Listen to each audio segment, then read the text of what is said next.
പകൽ സമയത്ത് ബദ്രീനെ വല്ലപ്പോഴും ഞങ്ങൾക്ക് കിട്ടാറുള്ളൂ കേട്ടോ. അവന് ഫുൾ എൻജോയ് ചെയ്ത് പലരുടെയും കൈകളിലൂടെ ഇങ്ങനെ മാറി മാറി നടക്കുകയായിരുന്നു.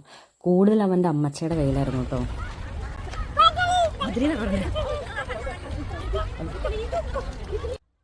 പ്രത്യേകിച്ച് പരിചയപ്പെടുത്തലിൻ്റെ ആവശ്യമില്ലാത്ത രാഷ്ട്രപിതാവിൻ്റെ സ്മരണകൾ ഉറങ്ങുന്ന രാജ്ഘട്ടിലാണ് നമ്മളിപ്പോഴാണ് മനസ്സിനെ സന്തോഷിപ്പിക്കുന്ന ഒരു കാഴ്ച കണ്ടത്.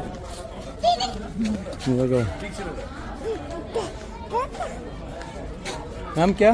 आनंद कुमार. आनंद कुमार. किधर जमीन? चेन्नई. चेन्नई. ओ नहीं എങ്ങനെയാ? കേരള. കേരള.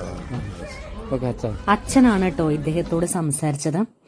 അങ്ങനെ നമ്മൾ ഉള്ളിലേക്ക് കിടക്കുമ്പോൾ മഹാത്മാഗാന്ധിജി പരക്കെ പ്രചാരം നേടിയ ഒരു ഭക്തിഗാനമാണ് അദ്ദേഹത്തിന്റെ പ്രിയപ്പെട്ട ഗാനങ്ങളിൽ ഒന്ന് രഘുപതി രാഘവ രാജാറാം. നമുക്ക് ഇതിനുള്ളിൽ എല്ലായിടത്തും നമുക്ക് വളരെ ശാന്തമായ രീതിയിൽ നമുക്ക് കേൾക്കാൻ പറ്റും. ഒരുപാട് ആളുകൾ സന്ദർശിക്കുന്ന സ്ഥലമാണ്, എങ്കിലും ഇവിടെ എല്ലാവരും പരിപൂർണ നിശബ്ദത പാലിക്കുന്നുണ്ട്.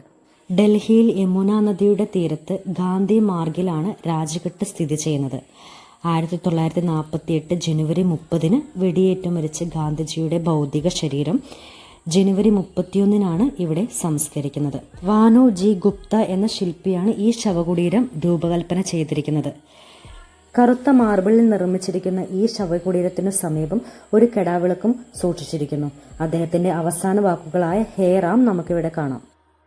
ലളിത ജീവിതം നയിച്ചിരുന്ന ഗാന്ധിജിയോടുള്ള ആദരവാണ് ഇതിനുള്ളത്.